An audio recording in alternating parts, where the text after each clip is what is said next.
설계도까지 전부 넘기십시오. 지금 유럽 방산 시장이 발칵 뒤집혔습니다.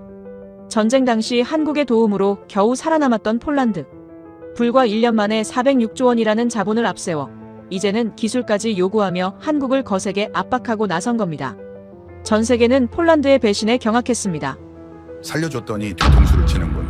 하지만 설계도를 쥔 순간 폴란드는 깨달았습니다. 이건 기술이 아니라 벗어날 수 없는 종속 구조라는 걸. 한국은 어떻게 이 협상을 뒤집은 걸까요? 그리고 단 180일의 선택은 어떻게 한 국가의 미래를 묶는 결정적인 패착이 된 걸까요? 지금 바로 공개합니다. 어디서 듣고 계신가요? 구독과 좋아요 잊지 마세요. 안녕하세요. 저는 마렉 코발스키입니다. 폴란드 국방부 조달 협상관으로 저는 2022년 가을 이 나라에서 가장 불가능한 임무를 떠안은 사람입니다. 러시아의 포탄이 우크라이나 동부를 쑥대밭으로 만들던 그날 새벽. 저는 바르샤바 국방부 지하 회의실에서 두꺼운 서류 뭉치를 앞에 두고 자리를 지키고 있었습니다. 형광등 빛이 차갑게 내리쬐는 그 밀폐된 공간에서 참모총장이 던진 한마디가 공기를 완전히 얼어붙게 만들었죠. 현재 가용 포탄 재고 사흘치입니다. 그 말이 귀에 들어오는 순간 손끝부터 차가워졌습니다. 사흘이라는 숫자가 회의실 안을 가득 메웠고 그 침묵 속에서 저는 폴란드가 얼마나 아슬아슬한 선 위에 서 있는지를 처음으로 실감했습니다. 국경에서 450km도 떨어지지 않은 곳에서 전쟁이 벌어지고 있는데 우리 손에 쥔 탄약은 사흘치뿐이었던 겁니다. 바르샤바 시내에는 여전히 가로등이 켜져 있었고 카페 창문 너머로는 사람들이 커피잔을 들고 앉아 이야기를 나누고 있었습니다. 하지만 지하 회의실의 공기는 그 바깥 세상과 완전히 단절된 것처럼 무거웠습니다. 저는 그 순간 처음으로 나라 하나가 얼마나 빠르게 무너질 수 있는지를 피부로 느꼈습니다. 그것은 총소리가 들려서가 아니었습니다. 숫자 하나 사흘이라는 숫자 때문이었습니다. 전쟁은 멀리 있었지만 우리가 버틸 수 있는 시간은 코앞에 와 있었습니다. 문제는 단순히 탄약 수량만이 아니었습니다. 폴란드군의 자주포 체계는 소련시대 규격과 서방 규격이 혼재한 복잡한 구조여서 그 간극을 즉각적으로 채워줄 수 있는 공급처를 찾는 것 자체가 미로와 같은 일이었습니다. 저는 가장 먼저 독일에 연락을 넣었고 독일은 정중하게 18개월이라고 답했습니다. 프랑스는 24개월을 이야기했으며 미국은 우크라이나 지원, 우선순위를 이유로 납기 보장 자체가 불가능하다는 회신을 보내왔습니다. 저는 그 회신들을 책상 위에 나란히 펼쳐놓고 한참을 바라보았습니다. 동맹이라는 말이 얼마나 빠르게 조건부가 되는지를 그 자리에서 직접 확인하는 순간이었죠. 평시에 그토록 자주 들었던 연대라는 단어가 위기의 순간에는 납기 일정 뒤에 숨어 사라져버렸습니다.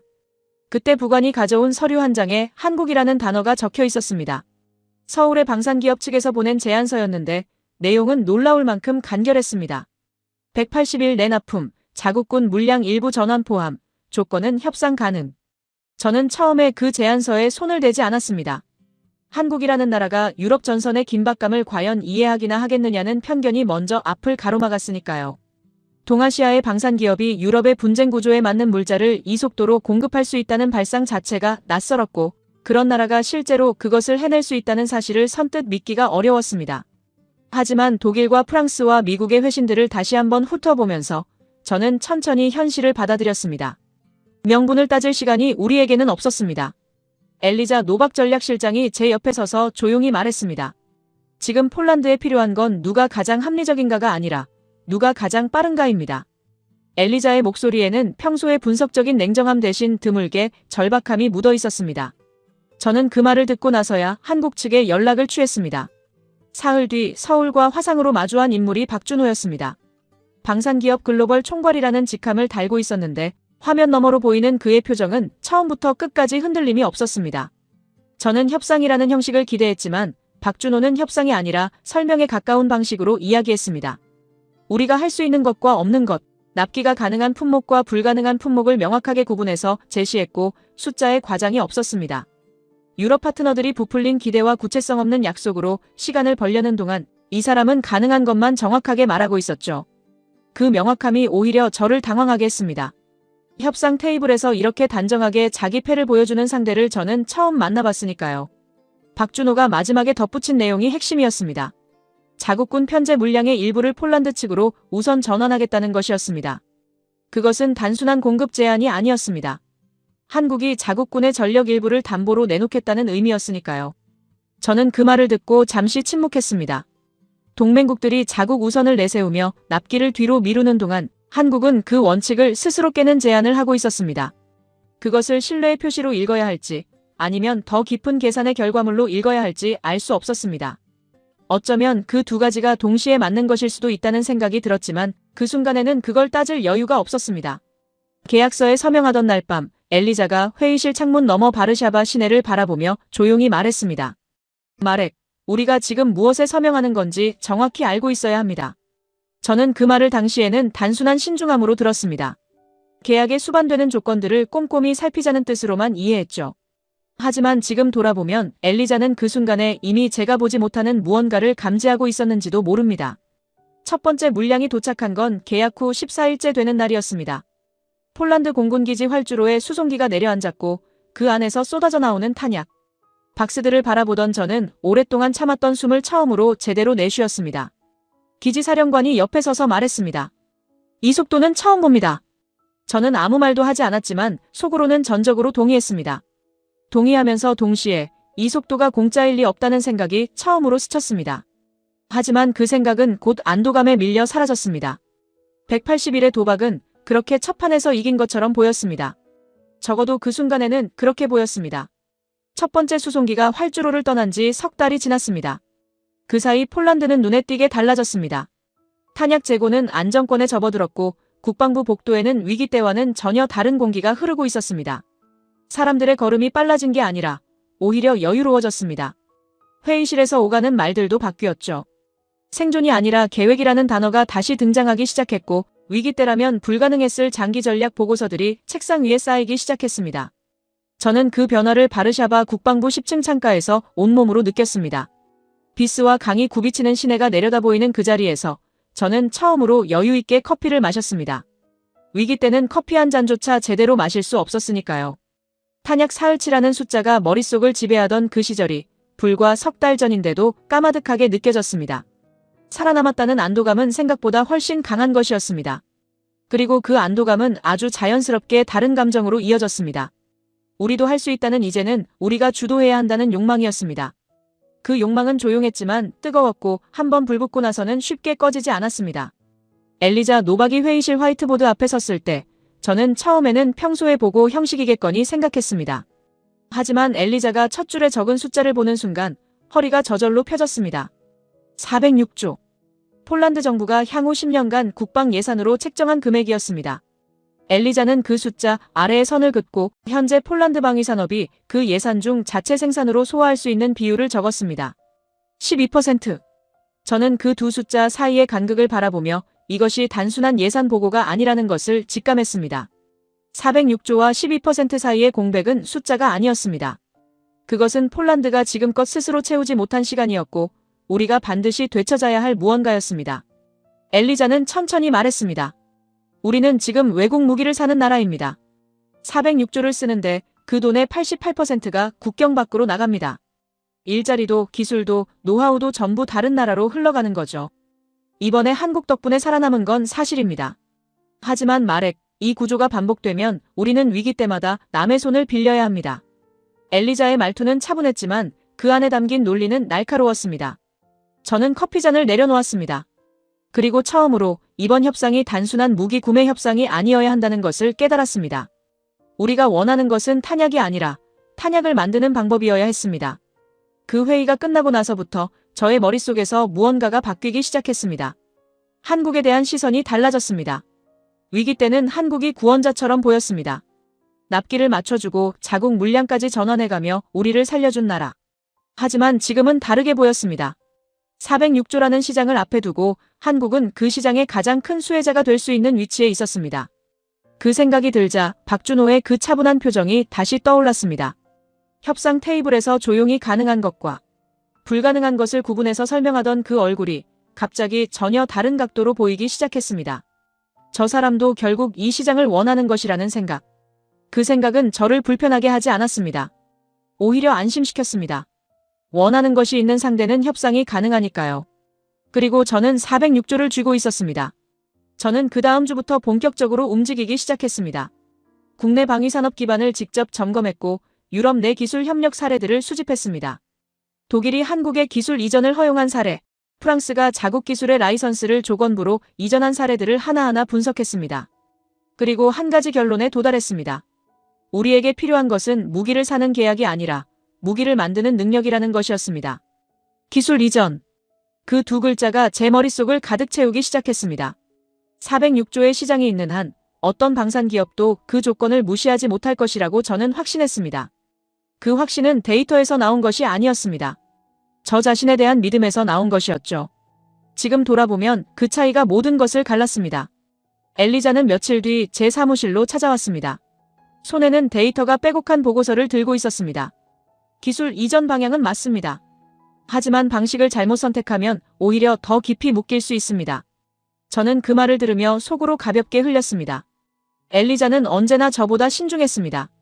그 신중함이 엘리자의 강점이었지만 동시에 한계이기도 했습니다. 406조라는 숫자를 쥐고 있는 한 협상 테이블에서 우리가 주도권을 잡는 것은 당연한 수순이라고 저는 믿었습니다. 엘리자의 조심스러움이 그 순간에는 단순한 소심함으로 느껴졌습니다. 저는 보고서를 책상 한쪽으로 밀어놓았습니다. 지금 생각하면 그 동작 하나가 제가 저지른 가장 큰 실수의 시작이었습니다. 저는 다음 협상 일정을 잡으면서 처음으로 박준호를 바르샤바로 부르는 쪽으로 방향을 잡았습니다. 이전에는 우리가 서울로 갔습니다. 급했으니까요. 하지만 이번에는 달랐습니다. 우리가 원하는 자리에서 우리가 원하는 의제로 이야기해야 했습니다. 협상 장소 하나를 바꾸는 것이 그리 대단한 일처럼 보이지 않을 수 있습니다. 하지만 저는 그 선택 하나에서 이미 어떤 우위를 느끼고 있었습니다. 주도하는 쪽이 된다는 감각이었습니다. 그 감각이 얼마나 위험한 것인지를 당시에 저는 전혀 알지 못했습니다. 박준호에게 연락을 취했을 때 그는 바르샤바 일정을 흔쾌히 수락했습니다. 망설임도 없었고 조건도 달지 않았습니다. 저는 그 흔쾌한 수락을 우리가 우위에 있다는 신호로 읽었습니다. 원하는 것이 있으니까 응하는 것이라고 생각했죠. 하지만 돌이켜보면 박준호는 그 순간에도 이미 판 전체를 보고 있었을 겁니다. 우리가 무엇을 원하는지 얼마나 원하는지 그리고 그 욕망이 우리를 결국 어디로 데려갈지를 이미 계산해두고 있었을 겁니다. 이제는 우리가 만들어야 합니다. 저는 그 말을 속으로 되뇌며 바르샤바 협상 준비를 시작했습니다. 406조가 있었고 의지가 있었고 확신이 있었습니다. 그리고 그 확신이 가장 무서운 것이었다는 사실을 저는 아직 몰랐습니다. 박준호가 바르샤바에 도착한 날 하늘은 낮게 깔려 있었습니다. 11월의 폴란드 특유의 회색빛 하늘이었습니다. 저는 그날 아침 일찍 협상장에 도착해 테이블 배치를 직접 확인했습니다. 폴란드 측이 창문을 등지고 앉는 자리, 한국 측이 빛을 정면으로 받는 자리. 사소해 보이는 배치였지만 저는 그것 하나에도 의미를 담았습니다. 주도하는 쪽이 공간을 먼저 설계한다고 믿었으니까요. 그 믿음이 얼마나 유치한 것이었는지를 협상이 끝난 뒤에야 알게 됩니다. 박준호는 정시에 도착했습니다. 수행원 2명을 대동했고 얇은 서류 파일 하나만 들고 있었습니다. 저는 그 얇은 파일을 보며 속으로 안도했습니다. 우리 쪽 테이블에는 두꺼운 분석 자료와 법률 검토 보고서, 유럽 방산 협력 사례집이 가득 쌓여 있었으니까요. 준비된 쪽이 협상을 이긴다는 것이 저의 오랜 원칙이었습니다. 박준호는 자리에 앉으면서 방안을 한번 둘러보았습니다.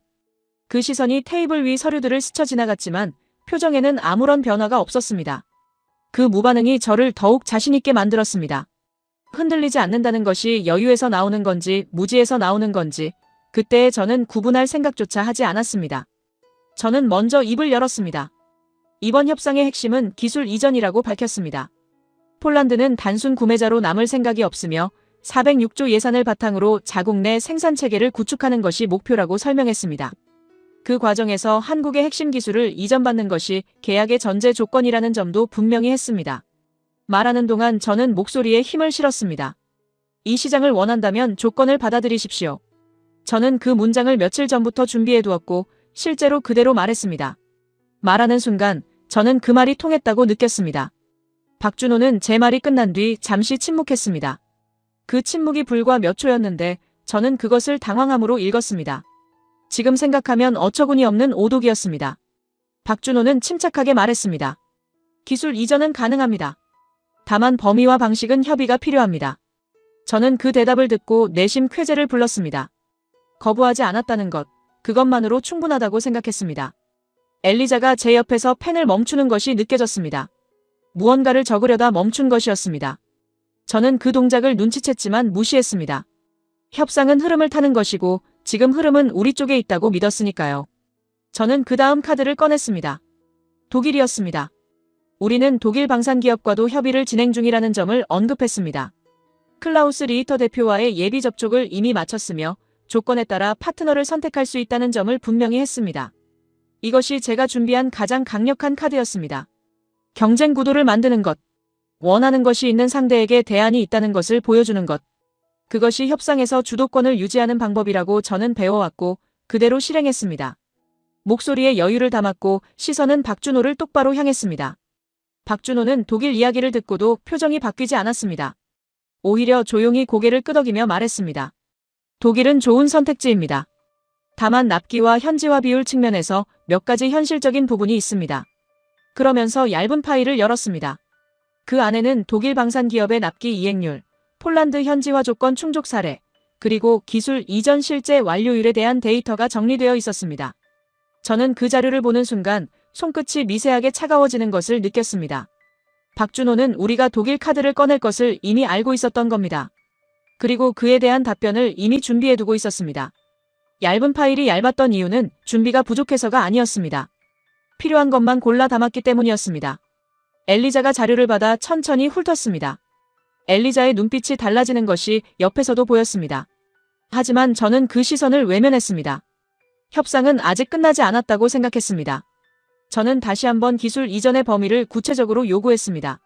설계도, 생산 공정, 핵심 부품 제조 기술까지 포함하는 완전한 이전이어야 한다고 말했습니다. 박준호는 그 요구를 받아 적으며 말했습니다. 검토하겠습니다. 협의 가능한 범위를 정리해서 다음 회의 전까지 전달드리겠습니다. 그 말은 거절이 아니었습니다. 하지만 수락도 아니었습니다. 저는 그 경계를 명확하게 인식하지 못했습니다. 거절이 아니면 전진이라고 믿었기 때문입니다. 협상이 끝나고 박준호 일행이 회의실을 나간 뒤 저는 처음으로 등받이에 몸을 기댔습니다. 잘 됐다고 생각했습니다. 거부당하지 않았고 독일 카드도 꺼냈고 기술 이전 범위도 요구했습니다. 엘리자는 창밖을 바라보고 있었습니다. 마렉, 박준호가 독일 자료를 미리 준비해왔다는 게 이상하지 않습니까? 저는 잠시 생각했다가 대답했습니다. 준비성이 좋은 사람이죠. 엘리자는 더 말하지 않았습니다. 그 침묵이 무엇을 뜻하는지 저는 그때 알려고 하지 않았습니다. 알고 싶지 않았던 것일 수도 있습니다. 바르샤바의 11월 하늘은 협상이 끝난 뒤에도 여전히 회색이었습니다. 저는 그날 밤 숙소로 돌아가는 차 안에서 창밖을 바라보며 생각했습니다. 우리가 이기고 있다고. 406조가 있었고 요구를 분명히 했고 상대는 거부하지 않았습니다. 그것으로 충분했습니다. 박준호가 왜 그 얇은 파일 한 권만 들고 나타났는지를 저는 그때 진지하게 생각하지 않았습니다. 준비가 부족한 것이라고 여겼습니다. 하지만 사실은 반대였습니다.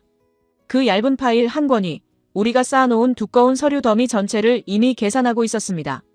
그리고 그 계산 안에 저도 이미 포함되어 있었습니다. 한국 측에서 문서가 도착한 것은 바르샤바 협상이 끝나고 열흘 뒤였습니다. 저는 그날 아침 사무실에 들어서자마자 책상 위에 놓인 봉투를 발견했습니다. 두껍지 않았습니다. 박준호다운 방식이었죠. 봉투를 열자 협의 가능 범위 확인서라는 제목의 문서가 나왔습니다. 내용을 읽어내려가는 동안 저는 천천히 자리에 앉았습니다. 기술 이전 동의, 현지 생산 협력 가능, 설계자료 제공 원칙적 합의. 문장들은 짧았지만 저에게는 충분했습니다. 저는 그 문서를 손에 쥔 채 한동안 창밖을 바라보았습니다. 이겼다고 생각했습니다. 아니, 정확히 말하면 이겼다고 확신했습니다.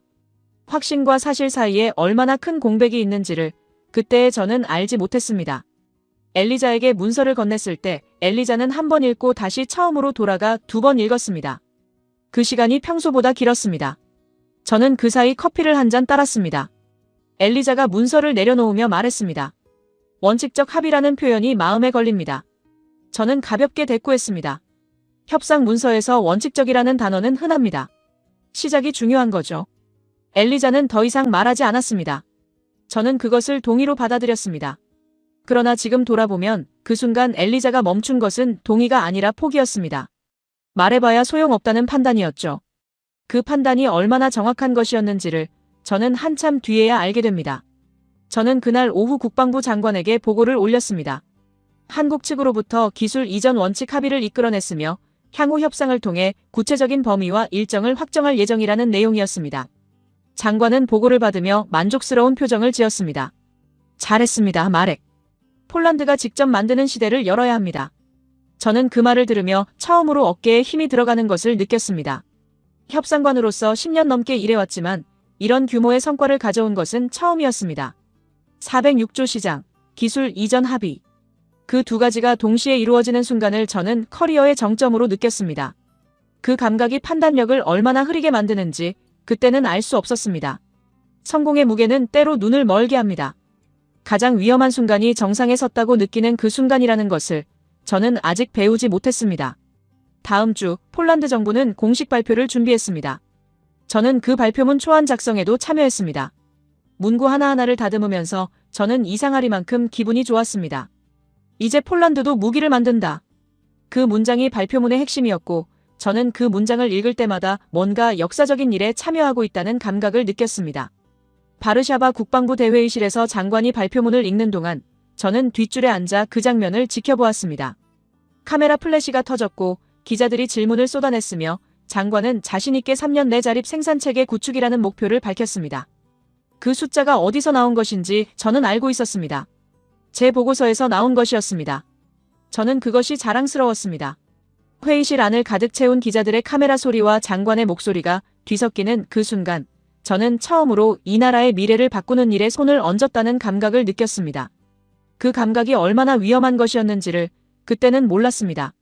발표가 끝난 뒤 엘리자와 함께 회의실을 나오면서 저는 처음으로 가벼운 발걸음을 느꼈습니다. 엘리자는 조용했습니다. 복도를 걸으면서 엘리자가 말했습니다. 마렉, 한 가지만 물어봐도 됩니까? 저는 고개를 끄덕였습니다. 엘리자는 멈추지 않고 걸으면서 말했습니다. 원칙적 합의라는 문서 한 장으로 3년 내 자립이라는 목표를 공개 발표한 겁니다. 한국 측은 그 발표를 보고 무슨 생각을 할까요? 저는 걸음을 멈추지 않으면서 대답했습니다. 우리가 진지하다는 것을 알겠죠. 엘리자는 그 대답에 아무 말도 하지 않았습니다. 복도 끝에서 각자의 방향으로 갈라지면서 저는 엘리자의 뒷모습을 잠깐 바라보았습니다. 무언가 찜찜한 감각이 있었지만 오래가지 않았습니다. 성공의 흥분이 그것을 덮어버렸습니다. 지금 생각하면 그 복도에서 엘리자의 말을 흘려버린 순간이 제가 멈출 수 있었던 마지막 기회였는지도 모릅니다. 그로부터 며칠 뒤 박준호에게서 연락이 왔습니다. 짧은 메시지였습니다. 폴란드 정부의 발표를 잘 봤습니다. 구체적인 협의를 이어가겠습니다. 저는 그 메시지를 읽으며 다시 한번 자신감을 느꼈습니다. 상대도 우리의 의지를 확인했고 협상은 계속된다. 모든 것이 계획대로 흘러가고 있다고 생각했습니다. 하지만 그 메시지에 담긴 진짜 의미를 저는 읽지 못했습니다.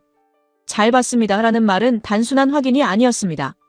폴란드가 공개 발표까지 했다는 것은 이제 물러서기 어려운 상황이 되었다는 것을 박준호가 인식했다는 뜻이었습니다. 우리가 스스로 협상 카드를 줄인 셈이었는데 저는 그것을 성과로 읽고 있었습니다. 박준호의 메시지는 짧았고 그 짧음이 이미 답이었는데 저는 그 길이에서 아무것도 읽지 않았습니다. 기술연구소장 토마시 레반도프스키를 처음 만난 것도 그 무렵이었습니다. 정부 발표 이후 기술검토팀이 꾸려졌고 토마시가 그 팀의 책임자로 임명됐습니다. 토마시는 첫 만남에서부터 조용했습니다. 악수를 하면서 제 눈을 한번 바라보더니 이전에 받은 자료가 있습니까? 라고 물었습니다. 저는 한국 측이 보내온 협의 가능 범위 확인서를 건넸습니다. 토마시는 그것을 읽으면서 얼굴 표정이 서서히 굳어지는 것 같았습니다. 하지만 저는 그 표정을 대수롭게 여기지 않았습니다. 엔지니어들은 원래 신중한 법이니까요. 토마시가 문서를 다 읽고 나서 말했습니다. 이건 무엇을 이전한다는 건지 구체적으로 적혀 있지 않습니다. 저는 대답했습니다. 그래서 협의를 하는 겁니다. 토마시는 고개를 끄덕였지만 그 고개 끄덕임이 납득이 아니라 체념처럼 느껴졌습니다. 그 느낌도 저는 금방 흘려버렸습니다. 엔지니어와 협상관은 보는 각도가 다를 수밖에 없다고 저는 스스로를 납득시켰습니다. 그 시기에 저는 스스로를 믿고 있었습니다. 아니, 정확히 말하면 저 자신이 설계한 그림을 믿고 있었습니다. 406조, 기술 이전 합의, 3년 내 자립. 그 세 가지가 하나의 선으로 연결되어 있다고 확신했습니다. 협상이란 결국 의지의 싸움이고 우리에게는 의지가 있었습니다. 하지만 의지와 구조는 다른 것이었습니다. 의지는 방향을 가리킬 수 있지만 구조는 이미 놓여있는 길을 결정합니다. 우리가 걷고 있는 길이 어디로 이어지는지를 저는 아직 보지 못하고 있었습니다. 이제 폴란드도 무기를 만든다. 그 문장이 바르샤바 언론에 실리는 동안 서울에서는 전혀 다른 계산이 진행되고 있었습니다. 그리고 토마시는 이미 그것을 느끼고 있었습니다. 저는 느끼지 못했습니다. 승리의 감각이 너무 선명했기 때문입니다. 가장 위험한 착각은 언제나 가장 확실한 얼굴을 하고 찾아옵니다. 토마시 레반도프스키가 기술연구소로 돌아간 뒤 저는 그를 잊고 있었습니다. 협상 일정이 이어졌고 내부 보고가 쌓였으며 언론 대응도 있었습니다.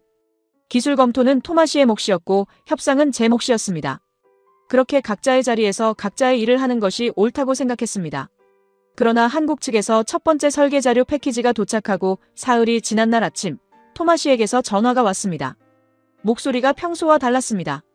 마렉, 직접 와서 봐야 할 것 같습니다. 그것뿐이었습니다. 설명도 없었고 이유도 없었습니다. 그 짧은 문장 안에 담긴 무게를 저는 전화를 끊고 나서야 느꼈습니다. 무언가 단단하고 차가운 것이 위에서 내려앉는 감각이었습니다. 연구소는 바르샤바 외곽에 있었습니다. 도심을 벗어나 40분쯤 달리면 나오는 단층 건물이었는데 겉에서 보면 평범한 산업시설처럼 보였습니다. 저는 그곳을 처음 방문하는 것이었습니다. 주차장에 차를 세우고 건물 안으로 들어서자 토마시가 복도 끝에서 기다리고 있었습니다.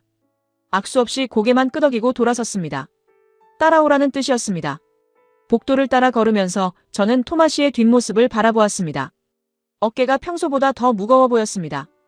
엔지니어 특유의 무표정이었지만 그 무표정 안에 무언가가 단단히 눌려있다는 것을 저는 느꼈습니다. 복도는 길었고 발소리만 울렸으며 저는 입을 열지 않았습니다. 토마시가 안내한 곳은 분석실이었습니다. 넓은 테이블 위에 도면들이 펼쳐져 있었고 2명의 연구원이 그 앞에 앉아 있었습니다. 저를 보더니 자리에서 일어났지만 아무 말도 하지 않았습니다. 토마시가 테이블 가운데로 걸어가 도면 하나를 손가락으로 짚었습니다. 한국 측이 보내온 자주포 설계 자료입니다. 저는 가까이 다가가 도면을 내려다보았습니다. 선과 수치들이 빼곡하게 채워져 있었고 처음 보는 저에게는 충분해 보였습니다. 전문가가 아닌 눈에는 완성된 자료처럼 보였습니다. 토마시가 말을 이었습니다. 얼핏 보면 완성된 설계도처럼 보입니다. 하지만 아닙니다. 토마시는 도면 위 특정 구역들을 차례로 가리켰습니다. 이 부분, 그리고 이 부분. 포신 제어 모듈, 사격 통제 시스템, 탄약 자동 장전 메커니즘. 토마시가 가리키는 곳마다 도면에는 동일한 표시가 있었습니다. 작은 직사각형 박스 안에 참조 코드만 적혀 있고 내부 구조는 비어 있었습니다. 토마시가 말했습니다. 이게 블랙박스입니다. 내부가 없습니다. 설계도가 아니라 설계도의 외곽선만 있는 겁니다. 저는 그 말을 듣고 잠시 도면을 다시 바라보았습니다. 처음에는 이해가 되지 않았습니다. 분명히 자료가 왔고 분명히 도면이 있었으니까요.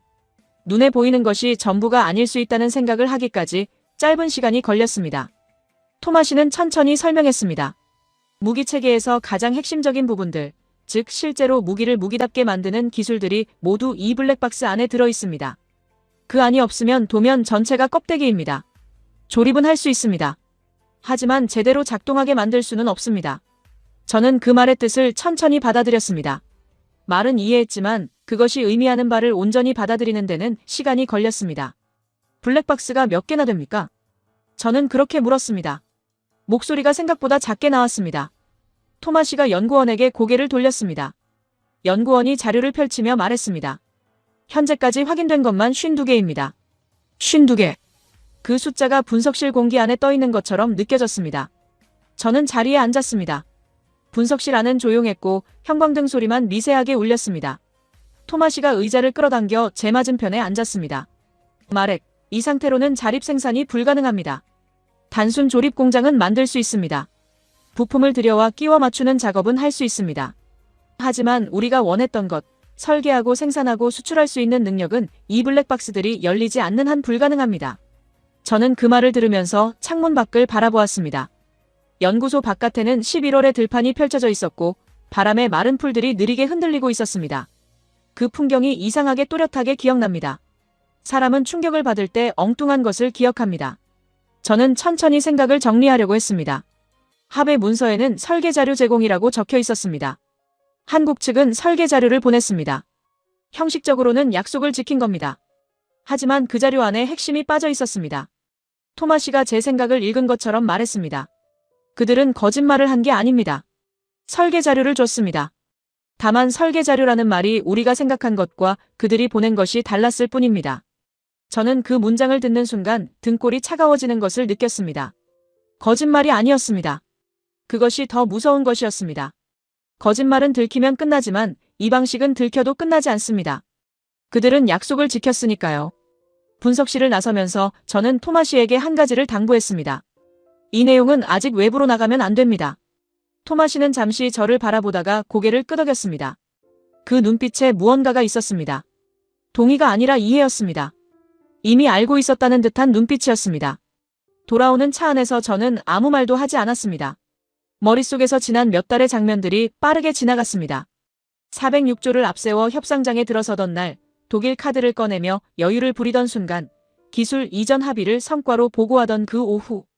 그리고 박준호의 표정. 처음부터 끝까지 흔들림이 없었던 그 얼굴. 저는 그 표정을 이제 다른 방식으로 이해했습니다. 그는 우리가 무엇을 요구하는지 알고 있었고 무엇을 주면 되는지도 알고 있었습니다. 그리고 무엇을 주지 않아도 되는지 역시 처음부터 알고 있었습니다. 이건 설계도가 아니라 껍데기입니다. 토마시의 목소리가 귓속에서 다시 울렸습니다. 바르샤바로 돌아오는 내내 저는 그 말을 지울 수가 없었습니다. 엘리자에게 전화를 한 것은 연구소를 떠난 직후였습니다. 엘리자는 바로 받았습니다.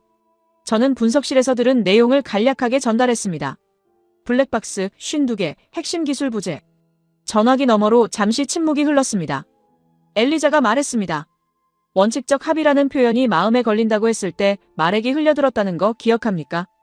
저는 대답하지 않았습니다. 엘리자는 계속했습니다. 설계 자료라는 단어의 정의를 우리가 먼저 확정하지 않았습니다. 범위를 특정하지 않은 채 합의라는 단어만 받아온 겁니다. 저는 그 말을 들으며 핸들을 더 꽉 쥐었습니다. 엘리자의 말은 비난이 아니었습니다. 사실이었습니다. 그것이 더 아팠습니다. 전화를 끊고 난 뒤 저는 처음으로 이 상황 전체를 다시 바라보았습니다. 우리가 406조를 앞세우는 동안 박준호는 계약의 언어를 설계하고 있었습니다. 우리가 독일 카드를 꺼내는 동안 박준호는 그 카드의 유효기간을 계산하고 있었습니다. 우리가 기술 이전을 요구하는 동안 박준호는 기술 이전의 범위를 조용히 한정짓고 있었습니다. 그리고 우리가 승리를 자축하는 동안 52개의 블랙박스가 조용히 도면 안에 자리를 잡고 있었습니다. 저는 창밖으로 바르샤바의 외곽 풍경이 스쳐 지나가는 것을 바라보았습니다. 도시는 여전히 그 자리에 있었고 아무것도 변하지 않은 것처럼 보였습니다. 하지만 제 머릿속에서는 지난 몇 달의 모든 장면이 전혀 다른 의미로 다시 배열되고 있었습니다. 바르샤바로 돌아온 다음 날 아침, 저는 엘리자를 사무실로 불렀습니다. 토마시의 보고 이후 처음으로 두 사람이 마주 앉는 자리였습니다. 엘리자는 미리 준비한 듯 두꺼운 파일을 들고 왔습니다. 계약서 원본이었습니다. 저는 그것을 보는 순간 묘한 감각을 느꼈습니다. 협상 과정에서 수십 번은 들여다봤던 문서였는데 그날은 처음 보는 것처럼 낯설었습니다. 엘리자가 파일을 테이블 위에 내려놓으며 말했습니다. 처음부터 다시 읽어야 합니다. 이번에는 우리가 원하는 것을 찾으려는 눈이 아니라 우리에게 불리한 것을 찾으려는 눈으로. 저는 고개를 끄덕였습니다. 엘리자가 첫 번째 항목을 짚었습니다. 로열티 조항이었습니다. 폴란드가 현지 생산을 통해 완성한 무기체계 한 기당 일정 비율의 로열티를 한국 측에 지불한다는 내용이었습니다. 저는 협상 당시 그 항목을 읽었습니다. 하지만 그때는 기술 이전을 받는 대가로 당연한 조건이라고 생각했습니다. 엘리자가 계산기를 꺼냈습니다. 3년 내 자립 생산이라는 목표대로 연간 생산량을 가정하고 로열티 비율을 곱했습니다. 그 숫자가 나오는 순간 저는 잠시 말을 잃었습니다. 우리가 만들면 만들수록 한국 측에 지불하는 금액이 늘어나는 구조였습니다. 생산이 늘어날수록 종속이 깊어지는 것이었습니다. 엘리자는 멈추지 않았습니다. 다음 항목은 수출 통제 조항이었습니다. 폴란드가 현지 생산한 무기 체계를 제3국에 수출하려면 한국 측의 사전 동의가 필요하다는 내용이었습니다. 저는 그 항목도 협상 당시 읽었습니다. 기술 보호를 위한 일반적인 조건이라고 생각했죠. 하지만 엘리자가 그 조항 아래에 줄을 긋고 말했습니다. 폴란드가 방산 수출국이 되려면 한국의 허락이 필요합니다. 허락을 받지 못하면 우리는 우리가 만든 무기를 팔 수 없습니다. 저는 그 말을 천천히 되새겼습니다. 수출이 막힌다는 것은 방산 산업의 성장이 막힌다는 뜻이었고 성장이 막히면 자립이라는 단어는 영원히 도달하지 못하는 목표가 된다는 뜻이었습니다. 세 번째 항목에서 저는 처음으로 등받이에서 몸을 앞으로 당겼습니다. 정비 및 부품 공급 조항이었습니다. 블랙박스에 해당하는 핵심 모듈의 정비와 부품 교체는 한국 측 공인 업체를 통해서만 가능하다는 내용이었습니다. 저는 그 문장을 2번 읽었습니다. 토마시가 말한 52개의 블랙박스가 그 조항과 연결되는 순간이었습니다. 폴란드는 무기를 만들 수 있습니다. 하지만 그 무기가 고장나면 핵심 부위는 한국 측 손을 빌려야 합니다. 만드는 것은 우리지만 고치는 것은 우리가 아닌 셈이었습니다. 엘리자가 조용히 말했습니다. 우리가 만들수록 더 묶입니다. 저는 그 문장을 듣고 잠시 아무 말도 하지 않았습니다. 창밖에는 바르샤바의 오전 햇살이 비교적 맑게 들어오고 있었습니다. 그 햇빛이 테이블 위 계약서 위에 내려앉아 있었습니다. 저는 그 빛을 바라보다가 계약서로 시선을 옮겼습니다. 수십 장의 문서가 거기 있었고 그 문서들이 만들어낸 구조가 이제 눈에 보이기 시작했습니다. 로열티, 수출 통제, 정비 종속. 세 가지가 하나로 엮이면서 만들어진 것은 생산 공장이 아니었습니다. 생산은 하되 통제는 못하는 구조였습니다. 폴란드 이름을 달고 만들어지지만 그 무기를 어디에 팔지, 어떻게 고칠지는 우리가 결정하지 못하는 것이었습니다. 엘리자가 파일을 덮으며 말했습니다. 이 구조는 우연이 아닙니다. 말해. 저는 고개를 들어 엘리자를 바라보았습니다. 엘리자의 눈빛은 분노가 아니었습니다. 그보다 더 깊은 무언가가 있었습니다. 인정이었습니다. 이미 오래전부터 알고 있었지만 이제는 피할 수 없다는 인정. 저는 그 눈빛을 마주하면서 처음으로 제가 어디에 서 있는지를 실감했습니다. 협상장에서 저는 스스로 주도자라고 생각했습니다. 하지만 실제로는 이미 설계된 구조 안에서 움직이고 있었던 겁니다. 박준호가 처음부터 끝까지 차분했던 이유가 거기 있었습니다. 싸울 필요가 없었던 겁니다.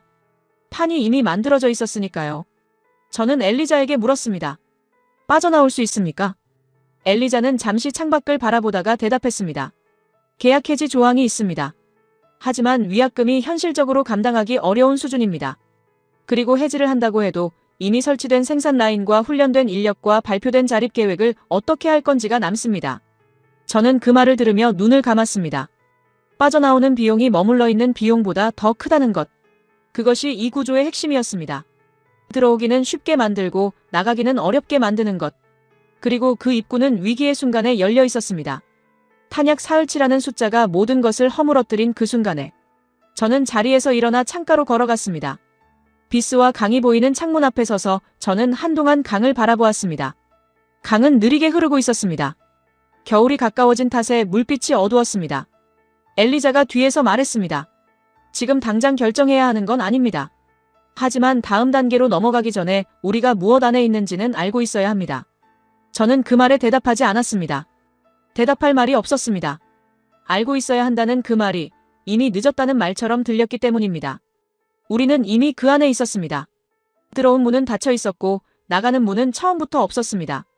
강은 계속 흘렀고 저는 계속 서 있었습니다. 그날 이후 며칠 동안 저는 계약서를 반복해서 읽었습니다. 읽을 때마다 새로운 것이 보였습니다. 처음에는 그냥 지나쳤던 문장들이 이제는 다르게 읽혔습니다. 가령 기술 지원 의무라는 항목이 있었습니다. 한국 측은 블랙박스 모듈에 대한 기술 지원을 제공할 의무가 있다는 내용이었습니다. 처음에는 우리에게 유리한 조항처럼 보였습니다. 하지만 다시 읽으면 달랐습니다. 기술 지원을 받아야 한다는 것은 기술 지원 없이는 작동할 수 없다는 뜻이었습니다. 의무라는 단어가 도움이 아니라 종속을 포장하고 있었습니다. 저는 그 문장 위에 연필로 선을 그었습니다. 그리고 그 옆에 작게 적었습니다. 도움인가 족쇄인가? 엘리자는 그 무렵 별도로 비용 구조 분석을 진행하고 있었습니다. 며칠 뒤 가져온 자료는 단순하지만 명확했습니다. 폴란드가 계획대로 생산을 늘릴 경우 10년 뒤 누적 로열티 지급액이 초기 구매 계약 금액을 초과한다는 내용이었습니다. 저는 그 수치를 보며 한동안 말을 하지 못했습니다. 처음에 한국 덕분에 살아남았을 때 우리는 구원자에게 빚을 졌다고 생각했습니다. 하지만 이 구조는 그 빚이 줄어드는 것이 아니라 우리가 성장할수록 오히려 늘어나도록 설계되어 있었습니다.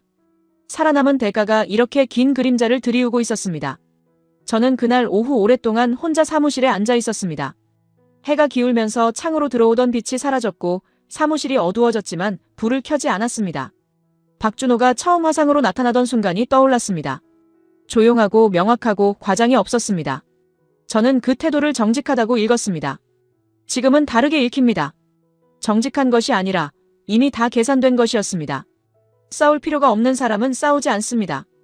화낼 필요가 없는 사람은 화내지 않습니다. 박준호는 처음부터 끝까지 차분했습니다.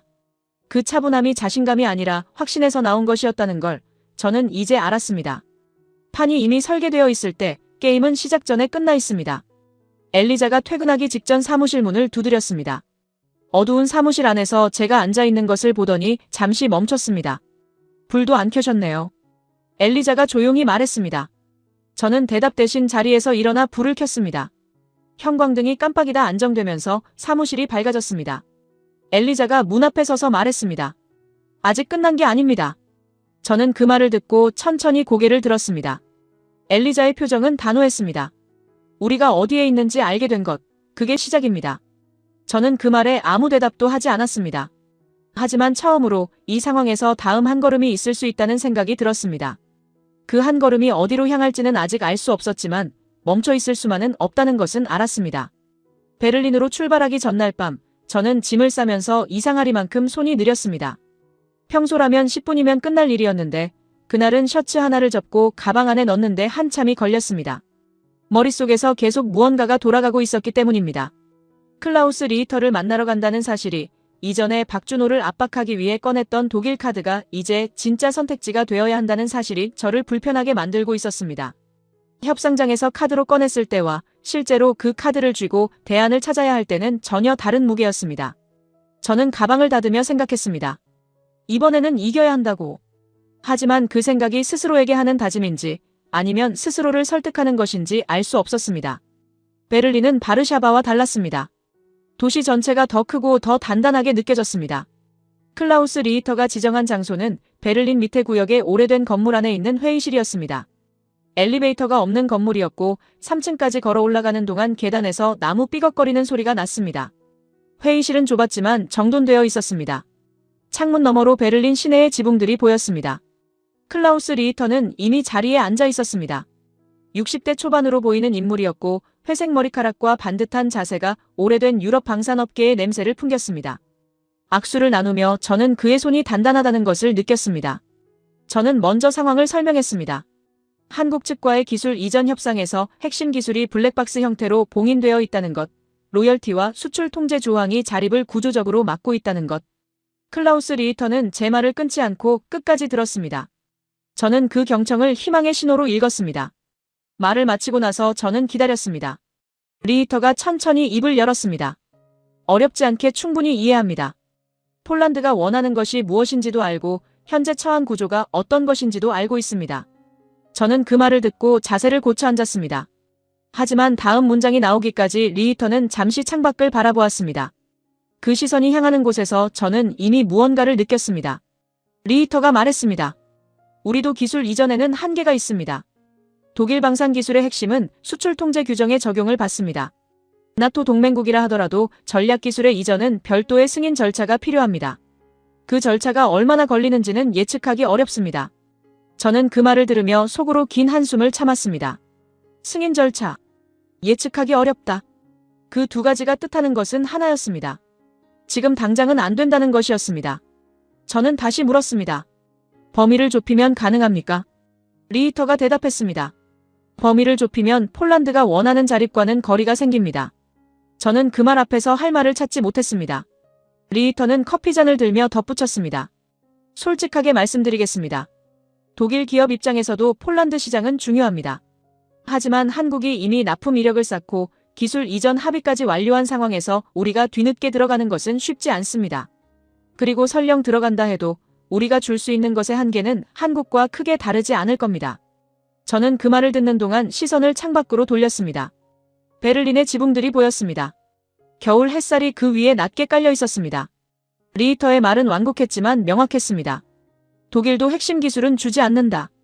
그리고 지금 상황에서 들어올 자리도 없다. 회의가 끝나고 리히터와 악수를 나눌 때 저는 그의 표정에서 동정 비슷한 것을 읽었습니다. 동정이 불쾌했습니다. 자신이 무너지는 것을 상대가 알고 있다는 것은 그 자체로 또 다른 굴욕이었습니다. 건물을 나오면서 계단을 내려가는 동안 저는 아무 생각도 하지 않으려 했습니다. 하지만 생각은 멈추지 않았습니다. 독일 카드. 저는 그것을 박준호를 압박하기 위해 꺼냈고 실제로 박준호는 흔들리지 않았습니다. 그리고 이제 그 카드의 실체를 직접 확인하러 왔더니 카드 안에는 아무것도 없었습니다. 처음부터 빈 카드였습니다. 저는 베를린 거리로 나서면서 찬바람을 맞았습니다. 외투 안으로 파고드는 바람이 차가웠습니다. 공항으로 가는 택시 안에서 엘리자에게 전화를 했습니다. 짧게 전달했습니다. 독일은 안 됩니다. 엘리자는 잠시 침묵했다가 말했습니다. 예상했습니다. 저는 그 대답이 싫었습니다. 예상했다는 말이 이미 알고 있었다는 뜻이고 이미 알고 있었다는 것은 저만 몰랐다는 뜻이었으니까요. 저는 전화를 끊고 창밖을 바라보았습니다.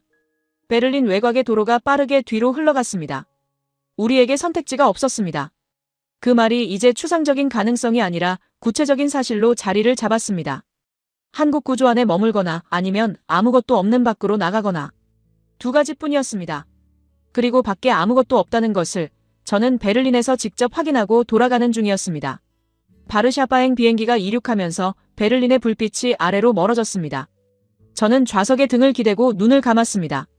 피곤했습니다. 몸이 피곤한 게 아니라 무언가를 계속 붙잡으려고 했던 그 힘이 빠지는 피곤함이었습니다. 우리에게 선택지가 없었습니다. 그 문장이 눈을 감은 채로도 또렷하게 떠올랐습니다. 선택지가 없는 협상은 협상이 아닙니다. 그것은 수용입니다. 저는 이제 그 수용 앞에 서 있었습니다. 서울로 향해야 한다는 것을 알면서도 비행기가 바르샤바에 닿는 그 순간까지 저는 눈을 떼지 않았습니다. 바르샤바에 도착한 다음 날, 저는 엘리자와 마주 앉았습니다. 긴 설명이 필요하지 않았습니다. 독일 측의 입장, 기술 이전 불가, 승인 절차 문제. 엘리자는 메모를 하지 않았습니다. 이미 예상한 내용이었기 때문이었습니다.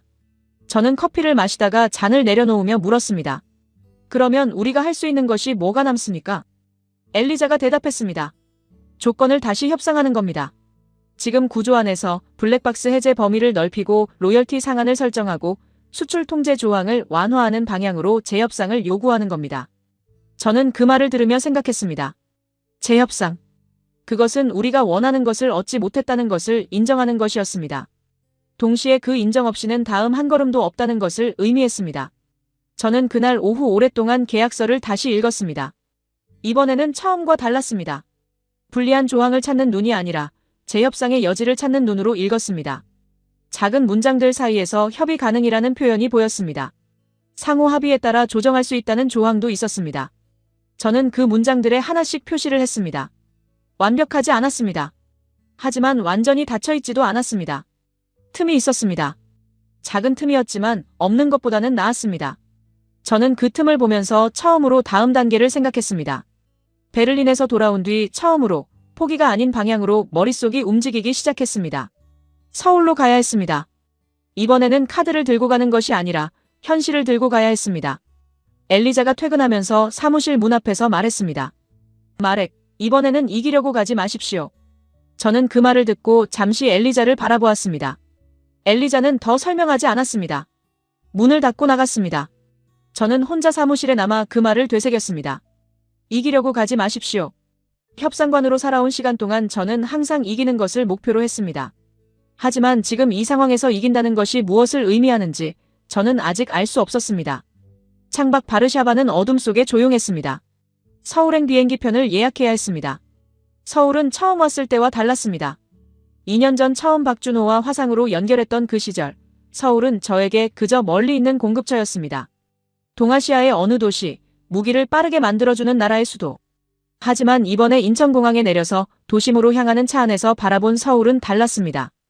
고속도로 양쪽으로 공장들이 보였고 도로 위에는 대형 트럭들이 규칙적으로 달리고 있었습니다. 도시 전체가 무언가를 계속 만들어내고 있다는 인상을 주었습니다. 저는 그 풍경을 바라보면서 이상하게 작아지는 감각을 느꼈습니다. 위축이었습니다. 협상관으로 살면서 처음 느끼는 종류의 감각이었습니다. 박준호는 이번에도 정시에 나타났습니다. 장소는 서울 도심의 회의실이었는데 바르샤바와 달리 조용하고 넓었습니다. 창밖으로 한강이 보였습니다. 강이 넓었습니다. 박준호는 자리에 앉으며 가볍게 말했습니다. 멀리 오셨습니다. 저는 그 인사에 미소로 답했지만 속으로는 그 말이 단순한 인사가 아닐 수도 있다는 생각이 들었습니다. 멀리서 왔다는 것. 그것은 우리가 이 자리에 오기 위해 얼마나 긴 길을 돌아왔는지를 함축하고 있었습니다. 저는 그 생각을 흘려버리고 자리에 앉았습니다. 저는 이번에는 카드를 꺼내지 않았습니다. 독일도 없었고 406조도 전면에 내세우지 않았습니다.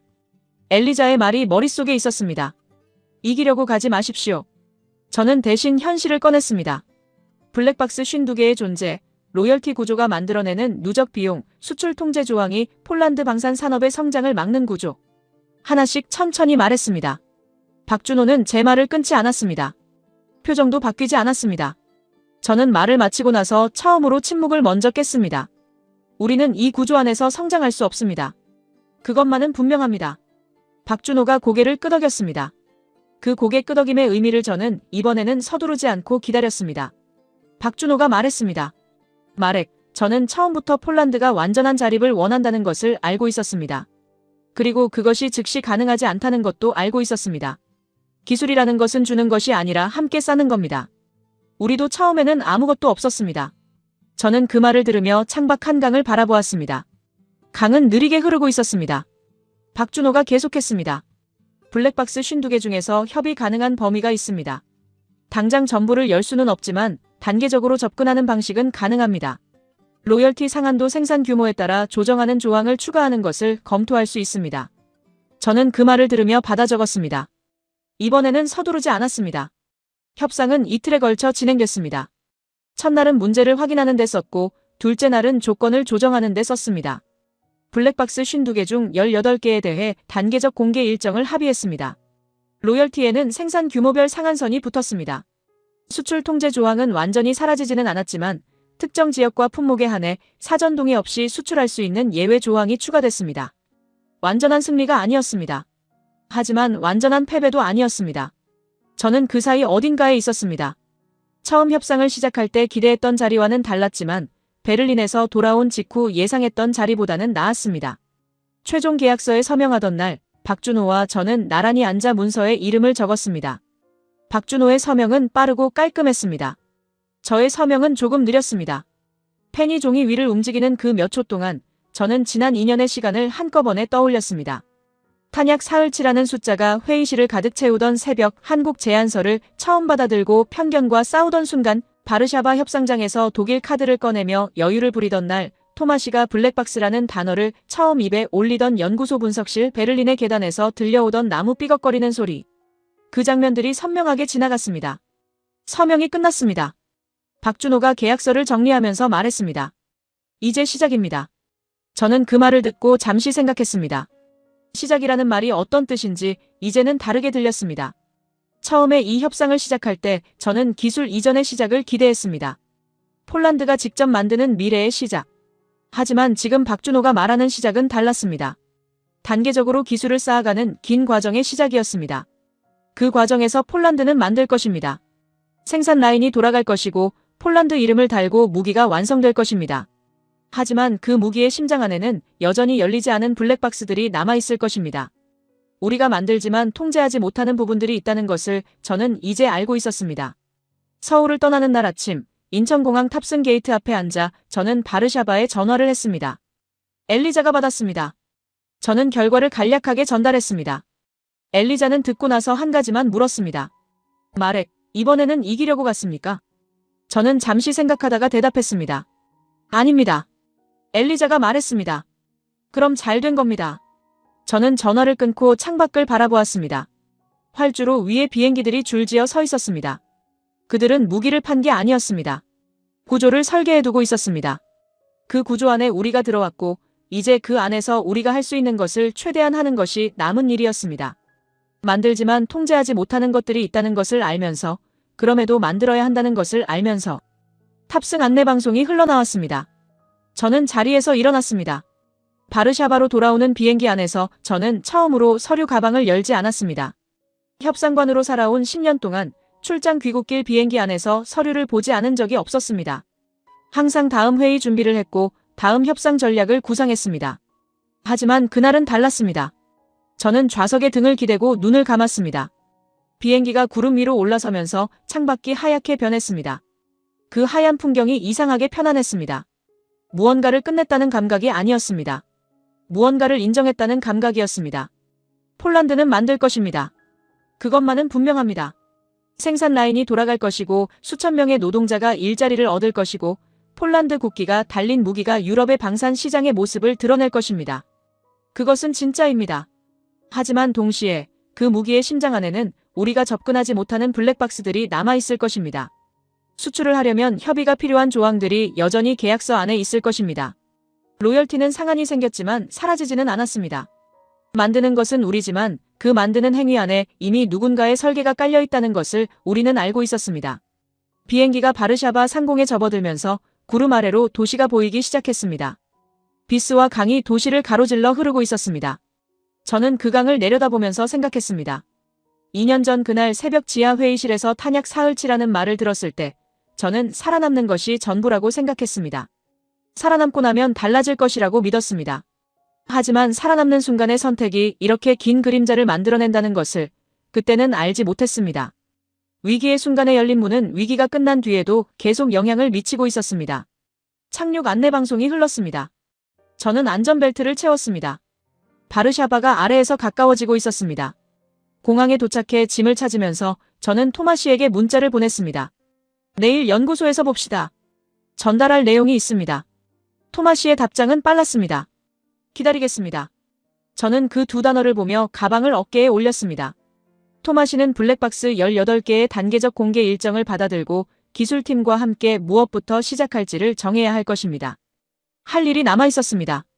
끝난 게 아니었습니다. 인정 이후에도 계속 걸어야 했습니다. 저는 공항문을 나섰습니다. 바르샤바의 겨울 공기가 얼굴을 스쳤습니다. 차갑고 선명했습니다.